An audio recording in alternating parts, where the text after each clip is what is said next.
Welcome to Chasing Creativity. I'm Kiran Manral. I'm a writer and an author, and I thrive on creativity. In today's episode, we have with us Gayatri. Gayatri is a dear friend, an ex-journalist and author of both fiction and non-fiction, and currently a practicing therapist trained in counseling psychology as well as applied Buddhist psychology. Welcome to Chasing Creativity, Gayatri. Gayatri, it's so good to be chatting with you. And you know I have admired how you reinvented yourself completely. I mean, from writing and journalism to therapy, counseling, and now Buddhism. What made you take this shift? Thank you so much for having me, Kiran. I am your biggest fan because not even just, I know you've been more in the public eye recently, over the past couple of years since you've become an author. But I have been following your work since Sunday Review. Oh, Mother of Christ. It was when dinosaurs roamed the earth. I was a mini dinosaur. So, you've been a senior in journalism, wrote one of the first detective novels for lovely women. And it's just been a fun thing, just, following your work. So it's my privilege and honor to be here. Thank you for having me. And I have great admiration for you too. So thank you so much. It's been a journey. But what made you shift to counseling and therapy? In the sense, I know it is, being a journalist is a job where you often have to confront different aspects of your personality. There are things that, you may not agree with or not feel comfortable about, and you're constantly in conflict with yourself. Going into therapy and learning and retraining at a late stage in your career, that was quite a challenge. That was a brave decision. So did you ever feel that, what am I doing? Why am I getting into this? So what I did feel was, I wonder if I'll be accepted, whether people will accept me as a student. In many of the classes, I've been older than the teacher. Oh, lovely. So I've been older than all my classmates. So just to jump back a little bit, I wanted to leave journalism for a while, but I also knew that I would never be one of those PR corporate communications transitions. I would never be able to make that, simply because I have no practice of being polite and not saying what I think, and that just does not work. You've got to have a really strong filter in those positions, which I have none, as anyone who knows me knows. So it was a dilemma. It was, where would I go? And I went into a Vipassana course. I was with Hindustan Times at that time. It was in many senses a dream job because I was given a free hand. I was told to travel across the country. All you have to do is write 4 stories a week. And this is the kind of freedom, with an editor whom you trust and who trusts you. I was earning well enough. I was reporting to people I liked and respected. And it's when you hit that point of, you've got that dream job now, and suddenly that satisfaction isn't what you thought it would be. Is this it? I was traveling. I went through Jharkhand, Bihar. I went to the south. I tried to do more meaningful work in Gujarat with nomads. I started covering the nomadic tribes, doing things that I thought would help people. I covered student suicides in Telangana. Yeah, that was a good series. Yeah, and then I covered drunkenness in parts of Karnataka, where young people were sort of becoming addicts. And everywhere I went, people would ask me when I finished sort of collecting my data for the story, that now you're writing the story, is it going to help us? That's a very important. So you have people with who are underprivileged, who have very little resources, believing that if this story comes out in the paper, is somebody going to help us now? Is my life going to change? And I realized that at best I could say, I can write this, but I can't do anything more. And I felt the need to do something more. So I went into a Vipassana course, which is also something I'd been meaning to do for a very long time. And when I came out of that course, the 10 days, there was just so much clarity and so much peace and so much direction that I came out feeling like I want to be able to do this for others. But I also know that a lot of people don't have the time to go and spend 10 days in isolation somewhere. And I realized that a lot of the answers that people needed were not external, they were internal. And if I had to help people find that, then I had to retrain.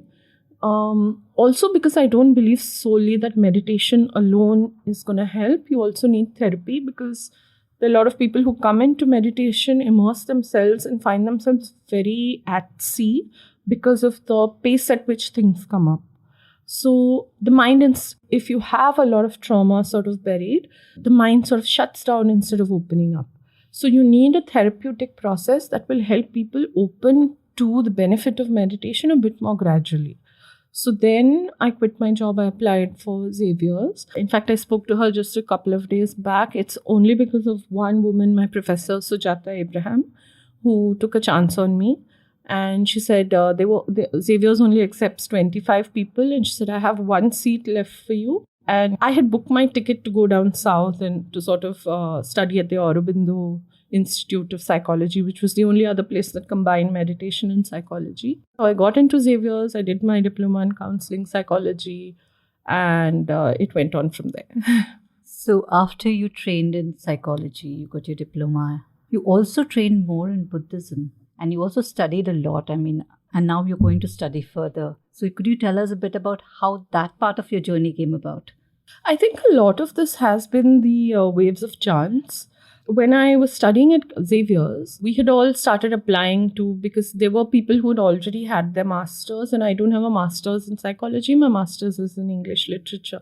So I applied for my master's in psychology. I had admission into NYU, applied psychology, and the pandemic struck. So my plan at that point was to sell my house, use the money to go to the US and, part funding, this, that, and sort of do my master's. And the pandemic struck, and it was no longer wise to sell my house at that point because, in the early year of 2020, we didn't exactly know when this would end or what life would be like. So it didn't seem wise to take a risk. The only thing I could do was begin practicing from home, where I was offering a lot of voluntary sessions through, Zoom and stuff like that. And there was the first 4 months, I think I did at least 240 sessions in the first 4 months, which was around 60 sessions a month. That's a lot. Yeah, it was a lot. People were completely in panic because nobody knew what was happening, and rightly so. And somebody then put me onto this course, which was happening out of Pune, which was being conducted online. And she's the second most fortunate teacher that I am so glad to have met, Asha Pillai Balsara. She is, I think anybody who begins to learn Buddhism must learn from her. She's very wise, she's very calm, she's very practical. And she did this course in which 25 of us or so were logging on from different parts of the country. And that kind of sustained us through the year. And I realized that because of the Vipassana practice, which was already an entry into Buddhism, Vipassana is Theravada, and this, what I was learning, was Mahayana, which is a different sect of Buddhism. It was the middle path, Madhyamika. Okay, because of these two, my grounding was so balanced.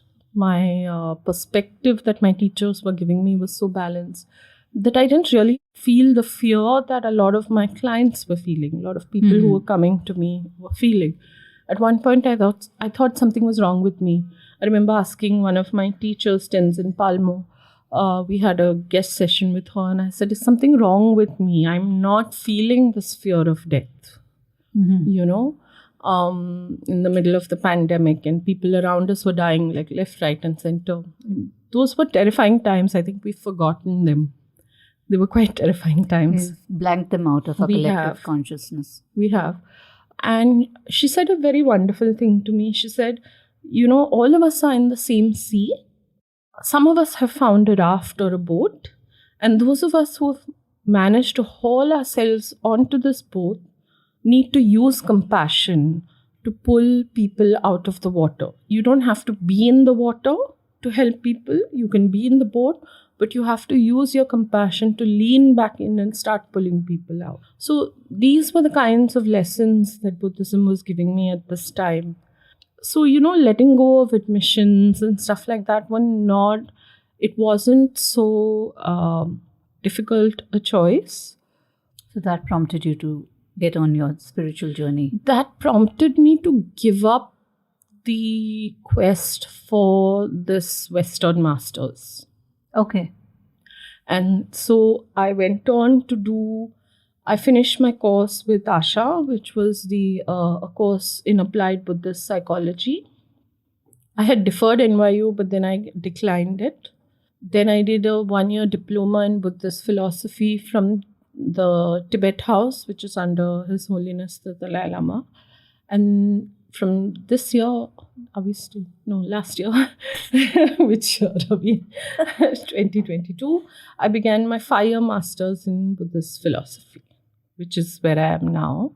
And I'm going to Mysore. I'm moving out of Bombay, as you know, and I'll be studying Ashtanga Yoga for as long as they'll teach me. Wonderful. That's so wonderful. And all the very best to your efforts. Thank you. It's immensely brave, and it's very inspiring to know that you're retraining and relearning so many different things and wonderful things. Thank you. That's so encouraging. Now I'm going to get back to creativity. It is creative. Your journey itself is creative. You've reinvented yourself. What could be more creative than that? But as a journalist who wrote a lot of nonfiction, as somebody who wrote Who Me Poor, then you went on to write Anitya, you wrote Indigenous, but you also wrote a wonderful fantasy, Shambhu Immortal, which I love. Mm. And now you've written Devi and the Battle of Megadhanush, which is also fiction. You have fiction coming up. Ila's Unfinished Business. Somebody who has written both fiction and non-fiction. What are the different processes you think in writing both?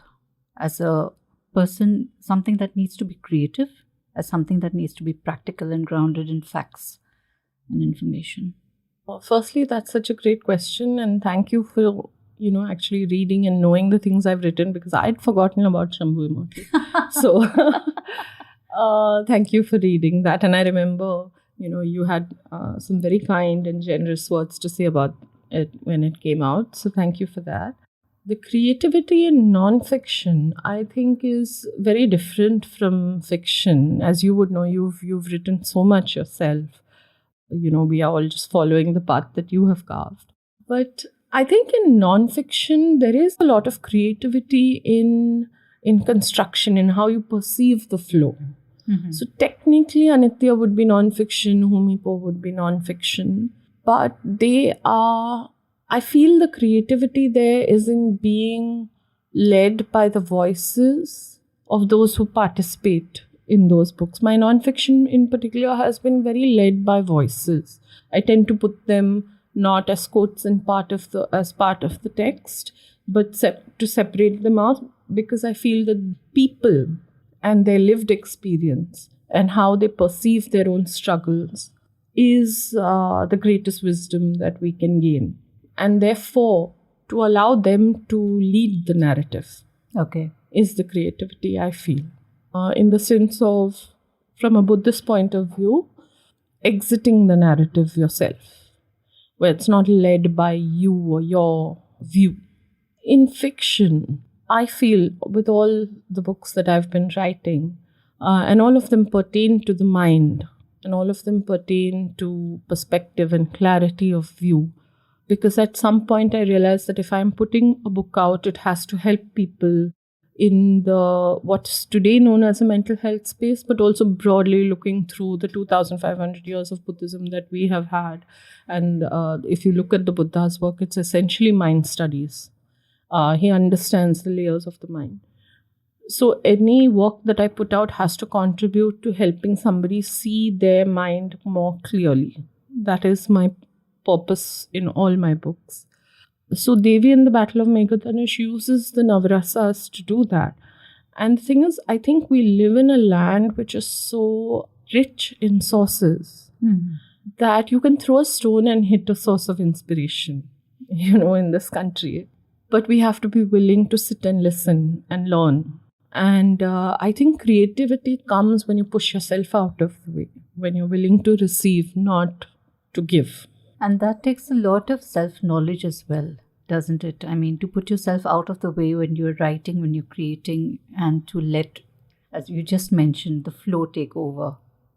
And a lot of creators struggle with this, of putting themselves out of the path of creation and letting the flow take over. What should they do to make the process easier? That's such a great question. because we kind of look at the point where we get stuck in creativity is when we look at ourselves as the doers, and we're trying to gather from our experience and say, this is my basket and what can I put out from it? Whereas, in my opinion, creativity is when you empty the basket. Okay. You empty the basket and you say, okay, now this is empty. What can I get? Okay. What can I download? What can I receive?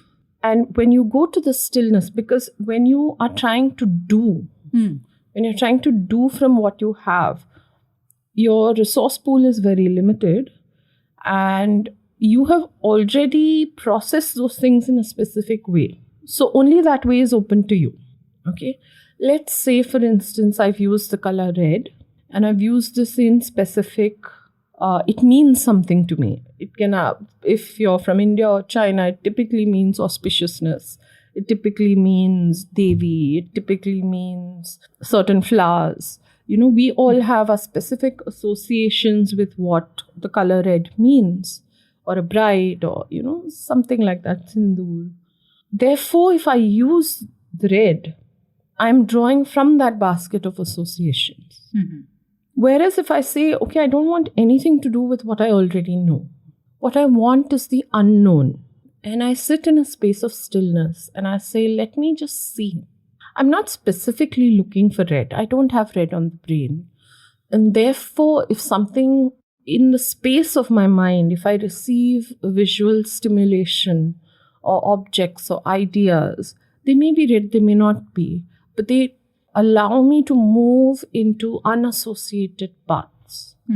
And therefore, my movement would be broader, wider, less specific to myself, if that helps. But that's so difficult to do, Gayatri. How do you take yourself and your associations out? How do you do that? Is there any, I wouldn't say meditation, but is there any way you can tell people that this is how you can be still? This is how you can take yourself out. This is how you can tap into what you don't associate with. Because that's the only way from which you can break the old associations and create something new. Okay. I will try not to be pedantic and say just sit in shamatha and be still. But actually it is what I think what a lot of people don't understand is being still is actually simpler. Okay. Have you watched that K-drama, Be Melodramatic? No, I haven't. Okay, it's one of my favorite ones and it's an old one. Okay. And I won't give away the plot too much because it really is one of my favorites. So please do watch it. There is a point at which the protagonist, this young girl, she sits on a sofa and she doesn't know what to do. She's a writer, I think. She's a screenwriter. And so she just sits the whole day. She's like, I'm not budging till the solution comes. And her boyfriend, who also happens to be the producer, is like, but what are you doing? And she's, nothing, I'm just sitting here. She sits with her feet crossed and she sits on the sofa and then it comes to her. So a lot of people don't realize it's actually simpler to be still. Everybody, even clients, even in session, even in therapy, everybody wants to know, what should I do for this? What do I do? Don't do. When you don't know what to do, don't do. How do you not do in a world that is constantly telling you to do? To see, to consume, to read, to do something, to be productive. Refuse. That is your power. Okay, this is something I love about teenagers. Okay? When a teenager has no power in the world because the parents decide everything, the family decides everything, you would know this best, you've written the Bible on it. The only thing a teenager can do sometimes is say no. So they will... Very adamantly at that. You say no. You want to come for dinner? No. What do you want for dinner? No, I don't care. I'm not coming. I'm not doing. I'm just going to sit here. Shut the door, sit inside. Okay. What is a teenager doing when they do that? They are taking their power back because they don't control anything in this world. So what they control is their participation.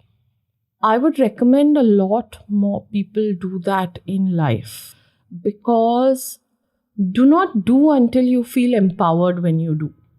Okay. A lot of us are reading things because it's on the bestseller list. A lot of us are watching movies because they're releasing right now. A lot of us are following things, doing things, saying things because it's done. We are part of this wave. And we're too afraid not to be. We change our cars based on what's hot, right? Our phones. And we think we have personality because we spent, the sum total of my car, my phone, my clothes, the things I've watched and the things I've read and the places I've traveled to this year, so many lakhs. And therefore now I'm cool. I'm with it. I've done all the things I'm expected to do. And then we have this feeling of emptiness. How can our sources of inspiration be any different if all we're doing is being swept along with this tide?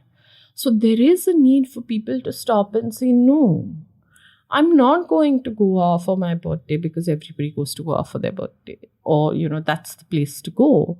There are other vistas, there are other hills, there are other seas, there are other thoughts. And you won't find yours if you're following everybody else's. So at some point, you've got to stop and say, no. Till I don't know what's coming out from me and what's in my perception and what makes sense to me, I am not going to budge.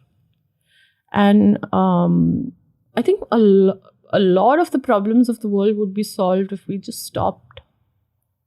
And stayed still. Just sit for if all you can do is 20 minutes in the morning, do 20 minutes in the morning, 20 minutes in the afternoon, 20 minutes in the evening. And you don't even have to do a guided meditation. You just need to sit. I hope people are taking notes. Just sit still. That sounds so simple, but that is actually so difficult to do with the monkey mind, isn't it? You sit still and the mind is all over the place. The mind is everywhere. The mind's job is to dance. It will dance. Even when you sit still, it will dance. But you don't have to take your mind seriously.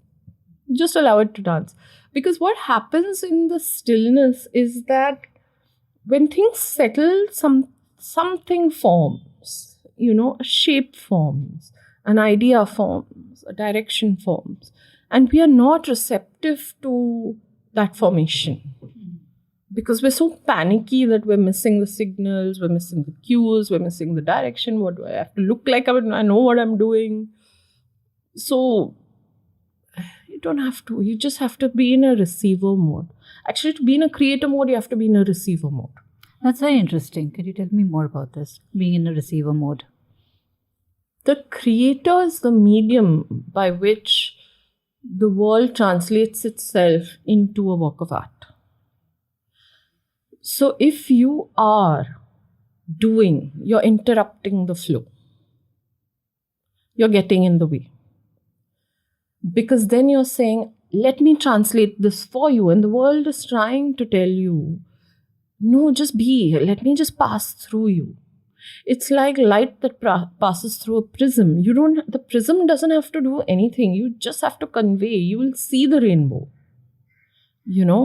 Just the very fact that you're there in that time and the place, you have the consciousness, you have the awareness, you have the stillness to just hold the light is what allows it to translate. If that prism starts dancing, doing, thinking, being, feeling, and getting in the way, the light is fractured. Stillness is what allows the light to pass through. And you need to train yourself to be still and to let it pass through you. Yes, I feel. That takes a lot of obliterating of your own ego. Yes, the ego is something that is, I think a lot of us have it. The ego is a tough one because also, especially in creation, in creativity, we want ownership of what we've created, right? It's Absolutely. ours. It's ours. We've done it. We've done the work. Yeah, we've done the mehnat. It's, even my perspective, if I'm writing a novel in which there's a lot of pain, I'm also sort of catalyzing a lot of the pain that I may have felt or witnessed or seen or observed in life. And I believe that view is my view. But very often, I find that expansion comes when you recognize that you're part of the pain of the world, you're part of the wisdom of the world. nothing that I know. It was taught to me. It was shown to me. I was given space, whether it's counseling, whether it's Buddhism, whether it is things my parents taught me. How much of it did I create? That wisdom exists in the world. I happen to have received an admission, a seat, got a conversation, had a chance to be with friends like you so we can discuss and have resonance. And some of your ideas have come to me and my ideas have come to you. And therefore I know. So what exactly do I know? So what am I claiming? So nothing that any of us are, it's passing through us because we're unique lenses, and my experience of life is very different from your experience of life, and the way so we're as unique as snowflakes or fingerprints, or sorry. So, therefore the lens is unique, but the wisdom is not mine. It's just how I channel it out there. The structure of those words is unique because it comes from me and it carries a signature in itself of that perspective and that communication. But the wisdom of the world is one. And so I think that in itself is a humility to understand that we are a cog in this giant network. There's nothing that I'm giving you that I haven't been taught or conveyed through a master who knows it much, much better than me. So who am I to, That's a great realization to have, and very few of us come to it. I don't think most of us will reach it in our lifetime. I think a lot of people are deeply humble. A lot of great creators are deeply, deeply humble. I meet people like that, like all kinds of people every day. I've sat behind MS Subbalakshmi, when she was performing at a mandir once, and she finished her singing and she came and she said, we were students and we were sitting behind her. And we were all just in, oh my God, she's there, and she turned around in very simple Tamil, she asked, I'm not obstructing your view, no? We were like, please obstruct our view, we are watching you, and she's asking us whether she's interrupting our view of the performance, the next performer. And this humility, like the greatest artists have humility. I think they see, they sort of see who Raza, I remember meeting Raza when I was writing for India Today. He couldn't walk. He could barely speak. He had to be carried into the room. And he painted the first thing he did when he woke up in the morning. And it was just, he was a child with his art, and that is a humility that the greatest artists have. So, is that important to be childlike when you're creating? I think you become childlike because you realize that you're in the presence of something much bigger than yourself. And therefore you become the student, therefore you become the learner, and therefore you become the child of this world and nature and the universe, because we are so transient, we are so, we're just specks in this continuum of life. What is the ego that we can have? Okay, fine, like I've put out 4 books. How many people in this world have even heard of those books? Much greater works of art, much greater authors that are going to last through time, 2,500 years from now. Today, when I'm sitting, I'm learning something that the Buddha taught 2,500 years ago. He was such a precise teacher that today the teacher who teaches me teaches it in the exact form that he taught it. Imagine the kind of teacher you have to be, where, so there are 16 stages of Anapanasati, which is the basic meditation. If you do the first, the second follows. If you do the second, the third follows. So let's say you're on step 6 and it's not working for you. That means you have to go back to step 5 and correct it, and step 7 will follow. That precision, okay? In the presence of that kind of greatness, who am I in my books and what am I putting out? Is it going to last 10 years, let alone 2,000? Most of our books end up in Raddi. Most of our journalistic works end up in Raddi. Our books too end up in scrap, get pulped. We will make Amazon bestseller maybe once or twice in our lifetimes. And that's about it. Lovely. One final question. A lot of creative people suffer from burnout. And there is this pressure, Gayatri, now in this entire creator economy to constantly be putting out new content, new videos, new books, new articles. That pressure to create is constant, and naturally then there is burnout. How do you recommend people deal with this? Burnout is a question that a lot of people ask about, especially even in the corporate world. It seems to be the ailment of our age. And I find that most of the time burnout occurs when you are pacing yourself to somebody else's expectation of you and not to your expectation of yourself. For instance, I remember Sri Aurobindo once had remarked, somebody had asked him this question about vacations and burnout, and he had said, your heart doesn't need a rest. The minute it takes a rest, you're dead. Okay? It performs at the same pace every single moment of your life. So this concept of burnout is a creation of the world we have created. It's a side effect, it's a byproduct of the world, not of our systems. It is not organic to us. When a lot of people ask about burnout, they're saying, how do I keep up this unnatural pace and still not feel the effect upon myself? And the answer to that is you cannot. You have to understand that this is an unnatural pace, that this is not the expectation of your life, and that if you are swept by that wave and you perform to other people's expectations, you will burn out. So, see what you're doing to yourself. And you have to at some point say, what is enough? What is enough for you? Do you want to write one great novel that will be remembered for time immemorial? Do you want to dance on the coals so these people will applaud and not remember you 10 years down the line? I think we have to start asking, what am I creating for myself? What is my legacy? How do I want to be remembered, and what do I want to put out into the world, and why? And not what is the opportunity that's coming to me. That's such a lovely thought. I think we'll end with that lovely thought. What is your legacy? And that should be driving all your creativity. Thank you so much, Gayatri, for taking time out for this. It was a wonderful conversation, very intense, and a lot of learnings from it.